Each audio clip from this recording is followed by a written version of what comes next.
is in Spanish, so the idea for you is to have an intuition of proportions and colors in order to follow the argument, okay?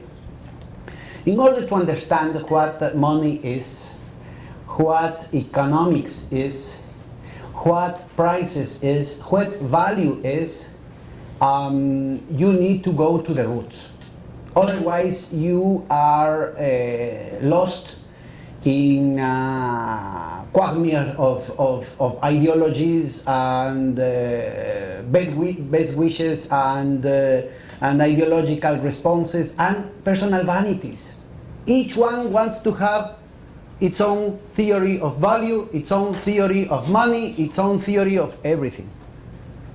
And what we need to provoke is a dialogue, a respectful dialogue, even with dead people that tried, at least attempt to make a contribution to humankind. No? That doesn't mean to surrender any opinion on any creativity, but on the contrary, to take advantage, as Newton said, we have to step ourselves on the shoulders of giants, okay? To avoid, to discover the warm water, no? To discover the wheel, that is the English version. In Spanish is to discover the warm water. So the best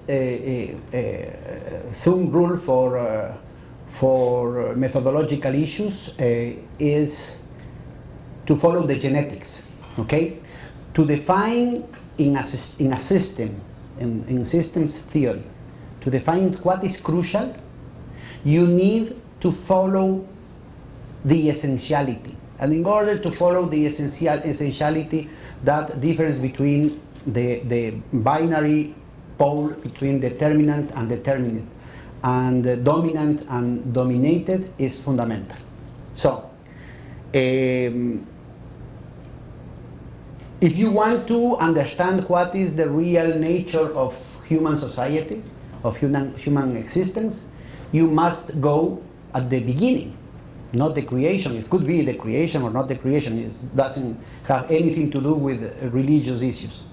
But you have first a dialectics, that means an interaction between the abiotic processes and the biotic processes. So you have a interaction between entropic forces and anti-entropic forces. There is a very, very deep misuse and abuse of the word entropics. And a big bunch of the misunderstandings among the ecological movements are related to this situation.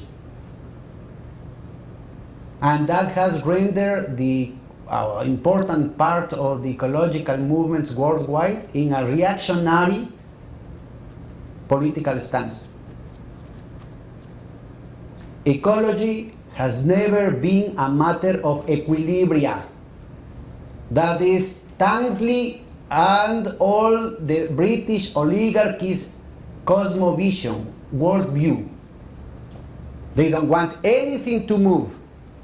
They want an eternal order of things, human beings, animals, and cosmos, in order to keep themselves at the summit of the power structure. But that has nothing to do with science. System theory shows you that whatever, even in economics, whatever happens in terms of dynamics depends upon disequilibria, not equilibria. The problem is that you have morphogenetic dynamics. That means that you have regularities, proportions, that can sustain some specific forms in time, and they are not eternal ones. So you should not be afraid that you are consuming nature in order to live. That is called metabolism. And every metabolism is made upon the interaction between disequilibria. There are several mathematical conditions that define, that characterize the possibilities for a system to be sustainable. But that doesn't mean that you must achieve steady states or equilibrium, okay? So you have, in terms of the development of matter, you have a permanent process of complication, of anti-entropic conditions. That means the self-organization of matter in higher and higher levels of interaction between energy and substance. That created first the atom. The atoms are not eternal. It was in a specific moment in the development of matter that atoms appeared, and in the midst of that dynamics, in that type of complex dynamics, it appears a new feature. It emerges a new feature, life. And in the same way, in the anti-entropic forces that created life defines a new realm, a qualitatively a new step in terms of complexity that opens other type of dimensions in terms of organization, of self-organization of nature, and that created a new realm, a new qualitative type of existence, the emergence of perspective, the emergence of intentional life. So we have a dialectics, a dynamics of abiotic existence, in the midst of which it appears a new dynamics of biotic existence, in the midst of which it appears a new type of existence that is the noosphere, the noetic, that means the intentional life, life with the perspective of the end, with a meaning, with an intentional attempt to provoke very specific results. Human life is the most important, the most triumphant type of noetic existence, not necessarily the unique one. So we need to understand this. We are part of nature, not part of the equilibrium of nature. We are part of the dynamic disequilibria of nature. And the existence of humankind has been from the inception, from the beginning, a permanent destruction of the homeostasis.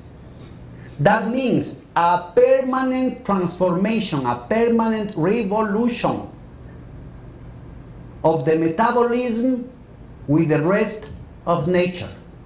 The niche of the species has passed, because of this, from being the most vulnerable prey to the super predator that we are today. And this is not unique to capitalism. That's a lie. That's why it's so important to record to science. Plenty of examples. China has transformed, way before capitalism, the carrying capacity with unprecedented success in history of humankind, as it did India, and thousands of years before that in Mesopotamia and Egypt, without capitalism, because of human creativity, because of the noetic efforts of the species. And that doesn't mean a destructive situation. That doesn't mean intrinsically an unsustainable situation.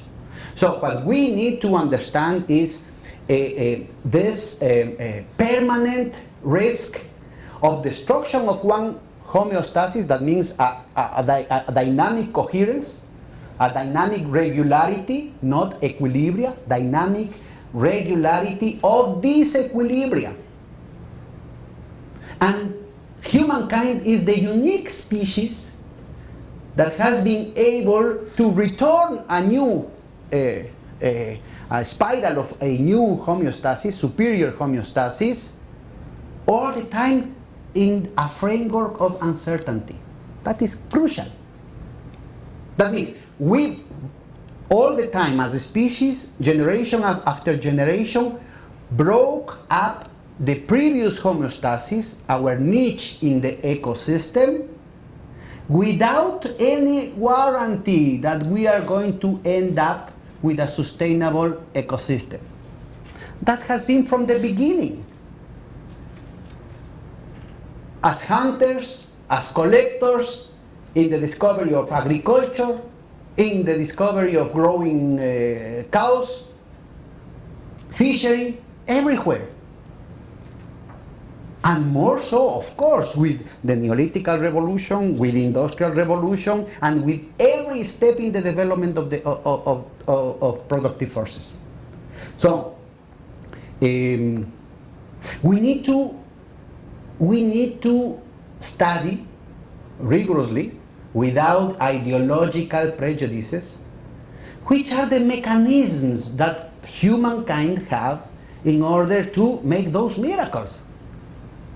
A lion can never destroy its specific niche.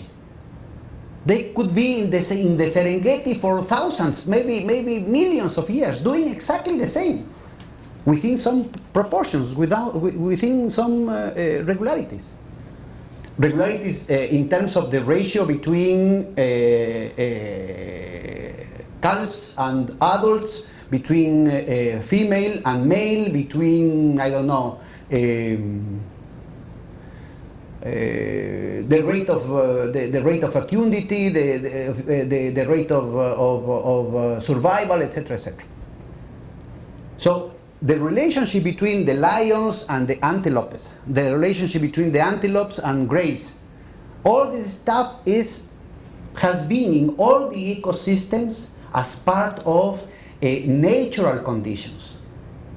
Human species has been able to permanently transform this from a cultural point of view.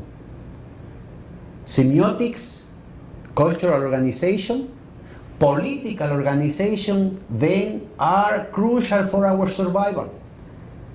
But they are voluntary, they are volitive. There is nothing automatic nor spontaneous about this. That means that if we destroy a specific system of organization, of production and society, nothing is guaranteed in terms of the survival of the species. Look, the destruction of the order of the Roman Empire, not necessarily, of course, it represented an emancipation for the slaves of that time. Of course, that represented an advance for the peoples that were outside of the order of oppression of the Pax Romana. But that provoked centuries of civilizatory degradation. So, be careful. The surpassing of capitalism is not a guarantee of a better world. Not even in material terms.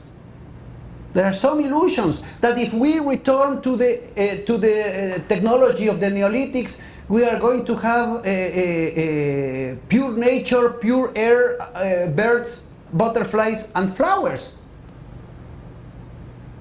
Again, the question that you made yesterday, the day before yesterday, is crucial. How to assure an excedent, a surplus from one part of the population to feed the rest of the population, to free this part of the population in order to devote themselves to other type of activities, like science, like culture, like art, like medicine, like industry, like thousands of activities.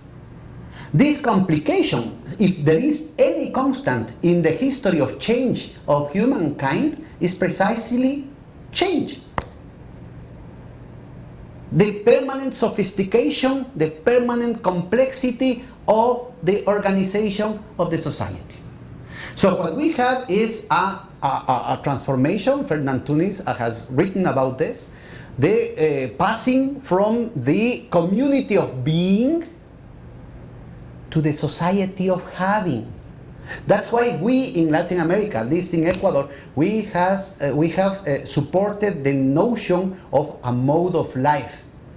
It's a superior concept than that of mode of production. We think that the failure of the socialist experience during the 20th century is precisely related to that limitation. There are some, the determinacy in last resort of production is there, but there are some subjective attitudes that allow a society to be able to take advantage of some specific conditions, even in terms of technological progress. Let me give you an example. In Latin America, we knew the wheel 6,000 years before, but we never used it in productive issues, only for toys. You can find in the burials, you can have toys with wheels, but they never use the wheel in the production, in the transportation, in nothing. Why? Because they had another ethos, another mode of life. You know, the Aztecs, the Mayas, had a kind of soccer match in which the winners had as a prize decapitation. Of course, from the perspective of today, that is absurd. But not for the people that live that society.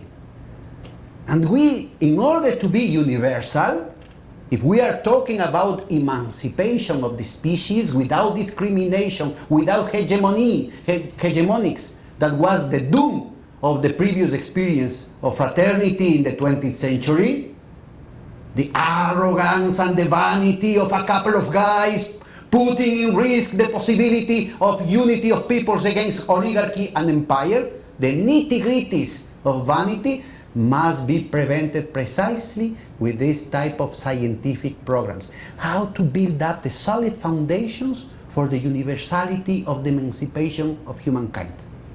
Marx is not the answer for everything. It is a necessary but not sufficient conditions to understand a scientific construction, to build up a scientific apparatus that allowed us to prepare the conditions for the emancipation of humankind. Precisely because of this. Look at this. Let's put, there you have yin and yang. It doesn't matter how far can I go today, because we are going to resume tomorrow. Okay? Let's go. But then later you will also speak of the financial architecture. I'm talking about this. Yes. I'm talking about this. Because, you know, money and finance is the principle, in terms of perception, is the principle that day to day we use in order to organize ourselves. In order to find food, how do you do? You use money and buy things. And in order to buy things, you need to be paid with money. It doesn't matter if the money is a credit card or is with bills and coins or is a check. Okay? So we need to understand this principle that we have in our noses every day. Okay?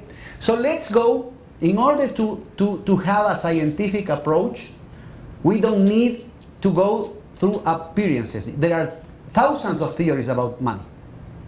So let's go to the beginning. Societies in the process of hominization of humankind, that is at the same time the humanization of nature, is undissociable. We have this yin-yang, okay?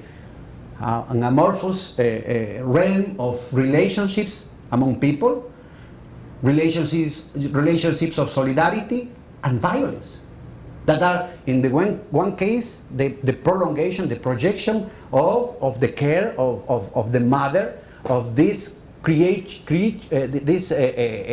youngster that is the most vulnerable children in nature. We are, the ethologists call this neotinia.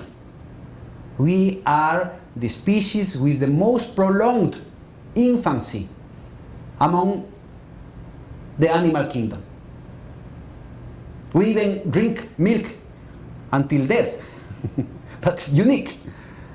We have several characteristics that are a lion, a chimpanzee, a horse, hours after birth, are able to validate by themselves. That doesn't happen with the kids. So, love is a scientific word. I know that sounds cheesy for some of you, because this is not studied in the university, unless it is a pathological situation in psychology or psychiatry, okay?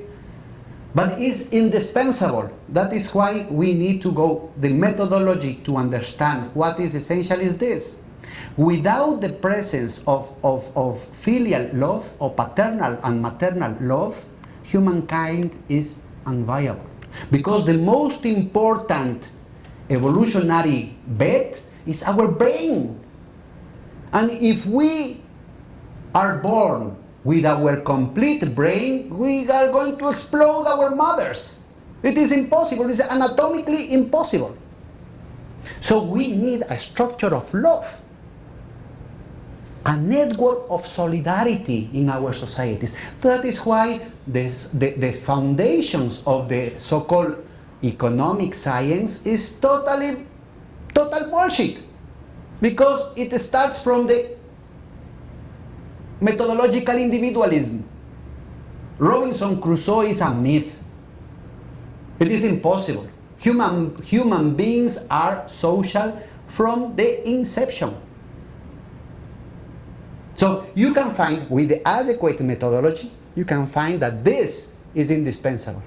But you have also relationships of violence. The same fact of taking out a fruit to cut a plant is violence. But please, we need to surpass the problem of naivety. It is only the urban life, totally separated the process of production, that have created such an ideology that you could live without consumption. And you know, who tell you that a plant do not suffer when it's cut? Who tell you? So humankind, as any other species, is part of a cycle of life and death, eros and thanatos. And the point is how those principles are organized in the society. But you know, from the determinant point of view and from the dominant point of view, in terms of the relational character of society among human beings, eros is indispensable, not thanatos. The relationships of violence are related to the rest of the ecosystem, not to the rest of the human community. On the other hand, it's absolutely indispensable the relationships of solidarity. So the old discussion between Hobbes and Rousseau is not a matter of ideology. It's not a matter of sentimentalism. It's a matter of science. Homo homini lupus, that motto that has been resuscitated by some ecologists out of the tremendism of apocalyptic predictions, is part of the poison of oligarchical ideology. And this is a very old one. Read Malthus. It's scientifically demonstrated that what the principle that is indispensable for humankind viability is the relationship of solidarity. You cannot survive if you don't have care until you are old. Maybe until 52 years. You need your mother, you need your father, you need your cousins, you need your friends. And a very substantial part of your brain is developed from the details in the detection of other faces, feelings, sentiments, expressions. a substantial part of your more important evolutionary bet is precisely devoted to the communication with the rest of the society. Okay? So, out of this, you have a matrix of rights and obligations with the rest of members of the species. The world system at the beginning could be an extended family, I don't know, a horde of 20, 50 human beings. But the complication, the development of the community defines much more effective ways of communication, even in terms of language. Noam Chomsky says something like, language is a kind of operative system that we have embedded in our DNA and that allowed us to have from the beginning a very complicated system of communication. More so, language has two objectives. The first one is the analytic, the internal one, and only the secondary purpose of language is communication. So, Noam Chomsky is the leader of the most important school in linguistics that has shown, has argued with very overwhelming arguments that there is some level of inefficiency in the role of language in terms of communication because the primary role of the development of language, of this operative system that we have embedded in our genetics, is analytic thought. So we have to understand this matrix of rights and obligations as part of the externalization, the exteriorization of something that is internal. In German, it's called Entfremdung. That is very important because that subjectivity, that irreducible subjectivity, that irreducibly insularity of each individual must be put in synchrony, must be fine-tuning with the rest of human beings. This intersubjective effort is not trivial. It's not automatic. It could lead to relationships of violence, thanatos, the degradation of civilization, a very sordid way of life, or it could lead a progressive, humanistic, democratic, hopeful horizon of conviviality. And we need, this is nothing automatic, we need to build up day by day in any civilization, in any culture, in any religion, in any geographic environment. Okay, so it is in the middle of this, is as a kind of articulation between the internal world of each one and the possibility of articulation of intersubjectivities in the community, that you have different ethos. For example, the ethos of the Maya, with some specific cosmovision, with some specific valuation of life and death, that put them in the eager attitude towards death. That is very, very difficult to understand for the modern times, even here in China, that came from a very different tradition than the rest of the West. So it is in the middle of those frameworks, of those intersubjective dispositives, that you could find the viability for modes of production. Again, the case, how come the much more advanced China was not able to develop capitalism as it was developed in the very, very peripheral and backward Western Europe? And the same could be said with respect to the Arab world, etc., etc. So we need, let's jump towards the meaning of capital. Capital is a social relationship, a monetary social relationship. So let's start for that appearance. Let's start from the surface, and then we are going to penetrate the essence. In Spanish, money and merchandise are dinero, so we are going to use D for money and M for commodity or merchandise. Don't get confused. So capital is a relationship that out of money you have more money. D prime. Okay? And that is capital. And for sure, capital is always the same. But at the same time, and that is dialectics, is totally different. We have to differentiate which is the content, because behind that relationship, you need a specific way of social organization of production. You have to understand which are the societal projections, the societal proposals behind those specific types of organization. Okay, so this situation is unsustainable. The only way for you to obtain more money out of money is upon the basis of stealing the wealth of the rest of the society. And of course, the more you progress, the poorest is the rest of the society.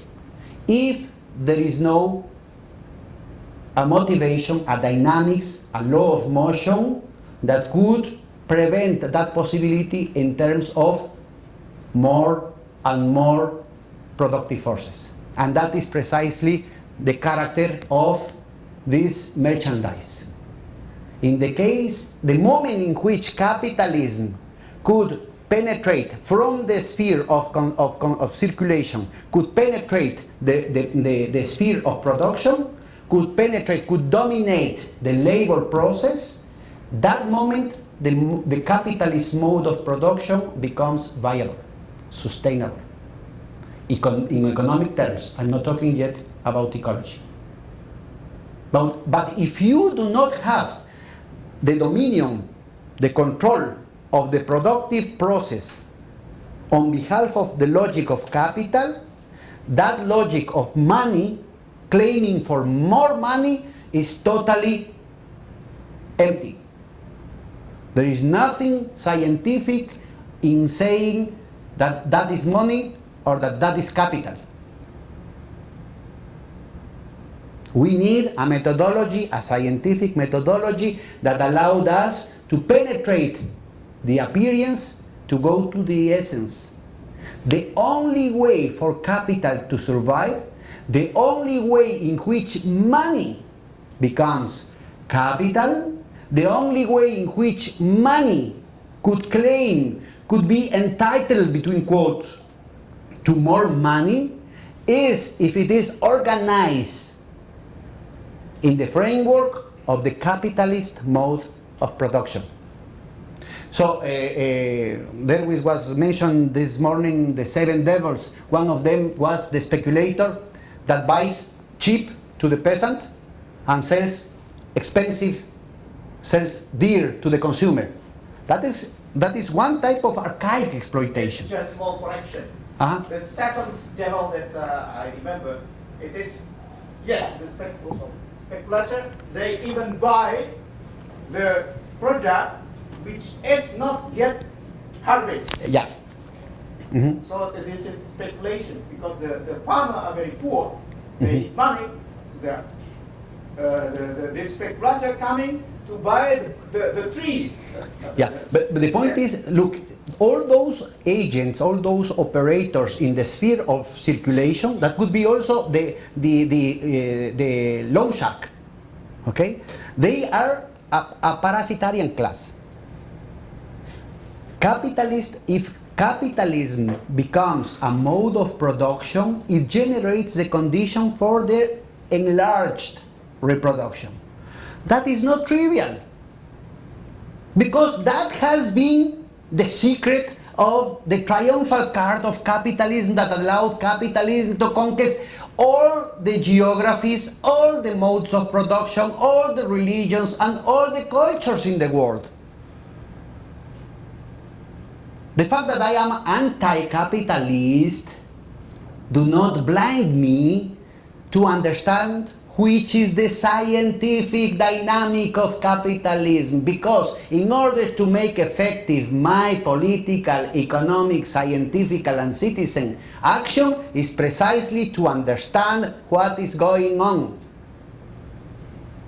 So, to understand this, you need to go from the abstract, from the more general condition of capitalism as mode of production. You need to understand that they have a mode, a way of existing in specific coordinates of time and space. There are a center and a periphery. Capitalism in the United States is not the same than capitalism in Ecuador. But also, capitalism in the 15th century is not the same than capitalism in the 21st century. History matters, and time is irreversible. That comes out of science. So, we need to, in order to organize the regularities that make viable some specific existence of capitalism in time and space, we need to understand the concepts of historical block, Gramsci's historical block, and regime of accumulation. That means specific relationship between classes, dynamics of income distribution, a set of priorities in terms of capital accumulation, a technological paradigm. That is why usually a regime of accumulation is changed once you have a scientific revolution deployed. It is nothing mechanics behind this. It depends on the conditions and the success in the deployment of the principles of the scientific revolution.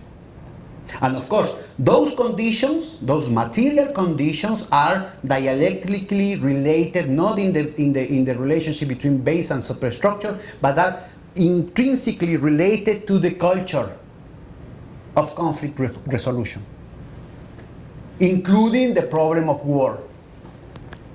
This is not human nature. That is the oligarchical culture. That is an oligarchical ideology. Look at science. Look at theory of systems. Look at the essentialities of human species viability. It depends on specific conditions, cultural but also material, and all is defined by class struggle. Again, the second industrial revolution was going to lead humanity to a genocide, because in order to obtain the same amount of profits, a lot of population was redundant. And that was the basic, one of the main sources of some specific strand. I'm an ecologist. And I'm going to show you tomorrow specific, very pragmatic mechanisms in order to defend nature. I was one of the main inspirators of putting the rights of nature in the Ecuadorian constitution. But there are several strands of ecologism that are based upon in a very how can I say, surreptitious way, in the eugenics of the 19th century at the beginning of the 20th century. Julian Huxley, the first director of UNESCO, brother of Aldous Huxley, and grandson of Darwin's watchdog, Thomas Huxley, was a eugenicist. World Wildlife was founded by eugenicists.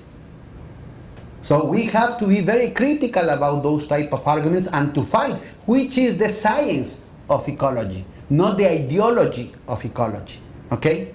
So, in order to avoid that, in order to stop that derive, you need social struggle.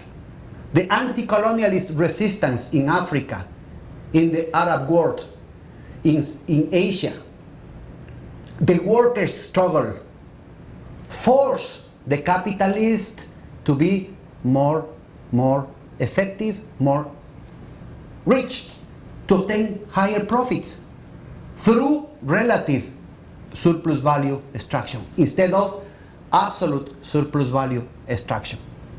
But this human action, human agency, there is nothing mechanical, there is no categories. It is not that if the curve comes in this way, it has to be this way. No. There are reasons. Human agency, sovereignty, the capability of deciding our own destiny. So, let's go to this situation. Let's assume, let's return, once we have more or less the idea of what is going on behind capitalism, the capitalist mode of production and money, let's go into the details, let's go deeper into the details of the human relationships that engender money. Let's, in that relationship, in that amorphous interaction between relationships of solidarity and violence, eros and thanatos, let's have a conceptual map between giving and taking, receiving and returning. This is just a kind of compass. You can put more, you can have north and northeast if you want. It doesn't matter. So around this type of attitudes, human attitudes, you have an organization, a kind of cultural institutionalization and formalization of human relationships. Human relationships become social relationships. The community of being starts to formalize itself, to institutionalize itself into the society of having. That is directly related to the monopoly of means of production, monopoly of knowledge, monopoly of violence. So around this type of poles, you have related to giving, relationships of generosity. Related to returning, relationships of reciprocity. Karl Polanyi, besides the great transformation, has a beautiful life, a beautiful book. It's called Trade and Exchange in Early Empires. I suggest you to pay attention to this. The relationships of reciprocity. Around the pole of reception, you have relationships of power, and around taking out, relationships of violence. So you have different realms in terms of those relationships in this matrix of rights and obligations. Those exchanges are not necessarily nor principally equivalent relationships. You have gifts out of rituals in that corner between reciprocity and generosity, but more biased towards reciprocity. And related to that, you have symmetrical prestations, symmetrical relationships. Then you have a mystical dawn, for example, Christ. Yeah? You have in this corner this type of relationships, this type of reference, this type of ethos related to generosity. And then you give relationships of benevolence.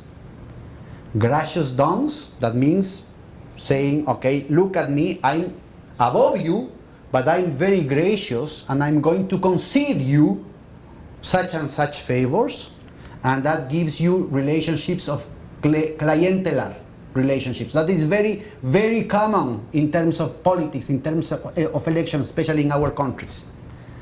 You have a hierarchical dome related to the construction of authority. You have the poison dome. You know, in the book that I read by Marcel Mauss, you have the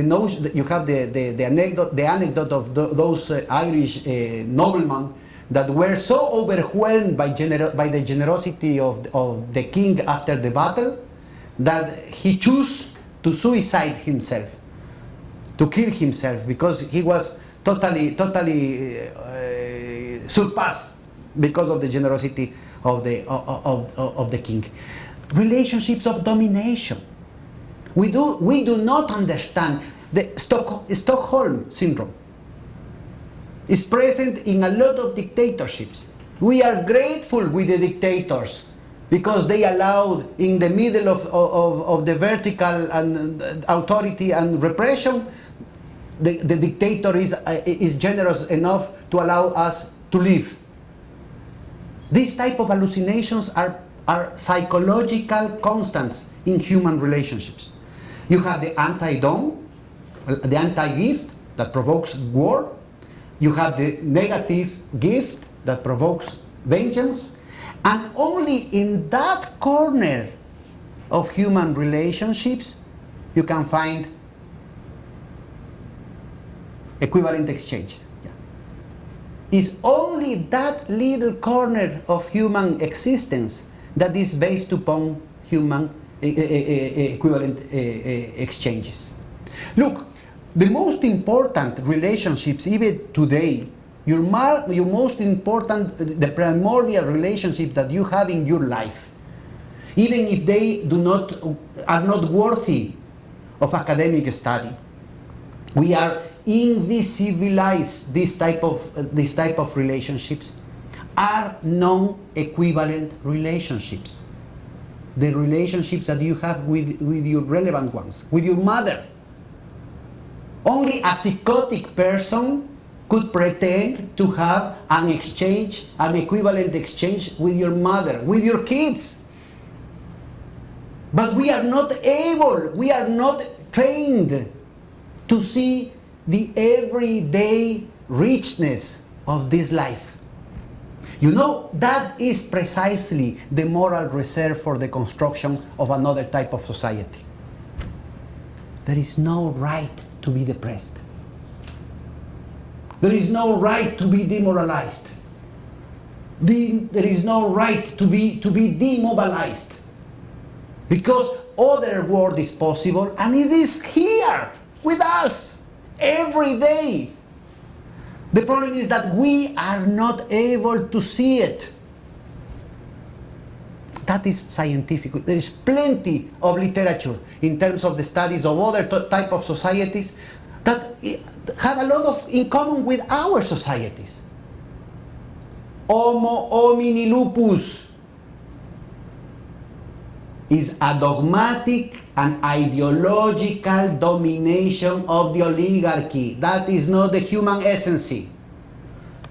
You know, and it's only in that realm, in that specific neighborhood, in the whole universe of human relationships, that it appears the possibility of the division between use value and exchange value. It's only there that you have, historically, you have passed from the simple random organization of production, in which most of the production is natural and only by casualty you have an exchange. The total or developed form of society in which you are with the intention. From the inception, you organize some specific type of production for exchange. Then when you have several productions for exchange, but you define one specific type of general equivalent, a kind of etalon, a kind of meter, and finally you have money. So money is the condensation of some specific types of relationships in which, this matrix of rights and obligations are reconstructed, but under other metrics. Totally devoid of any type of qualitative dimensions. Modernity imposed upon us a very linear relationships, the unilateral humankind, based upon having. You are not, is the final triumph of the transition between the community of being to the society of having. And that is the metric imposed upon us of alienation, of dehumanization, that we need to transform. But we have plenty of those possibilities to transform. Look, all these moral possibilities to transform our life. And scientifically, we need to understand that it's only one hallucination that has transformed these specific regions of equivalent exchange, very efficient, of course, very auspicious for the development of productive forces, very auspicious for the construction of large societies, anonymous societies, very efficient for the construction of the canalization of information and decisions in a demographic explosion, but very empty in terms of human qualities. Is that specific type of human relationships that have created the relationships of utilitarianism. The problem is that utilitarianism has colonized our lives and has inundated every single aspect of our relationships and has over-constructed everything. We cannot think out of this calculation. If we meet another person, immediately we are looking for our gain out of this situation. If we have a conversation, we are computing which is our gain out of this conversation. If we are offering some stuff, we need to immediately compute which are the consequences in terms of our career gain, in terms of our income, in terms of our gain in any transaction. But that is not human nature. That is the ideology of the oligarchy. The only scientific methodological principle is to see from where we came and to where we go. And you know, Homo economicus, the methodological principle of our economic textbooks, and most of the sociology and psychology textbooks, and most of the anthropology textbooks are related to this principle as if this were human nature. So the matrix of rights and obligations today has been hidden, has been mimeticized by this unique, this very particular cosmovision, as if it were the natural way of human existence. And it is under those conditions that we have the dictatorship of money and capital. If we want to build another world, we need to take the cement and to see what is the earth behind the carpet. We need to find which are the real richness of our relationships with the rest of humankind. That is scientific. So when we talk about alternative currencies, when we talk power to the people, even in the realm of the market, even in the realm of savings, even in the realm of the popular financial initiatives, if we talk about another type of market, another type of people's economy, another type of articulation of this people economy and this money, changing the nature of money, changing the nature of banks, changing the nature of funds, we are talking about that deep perspective. We are going to talk about this tomorrow. Thank you.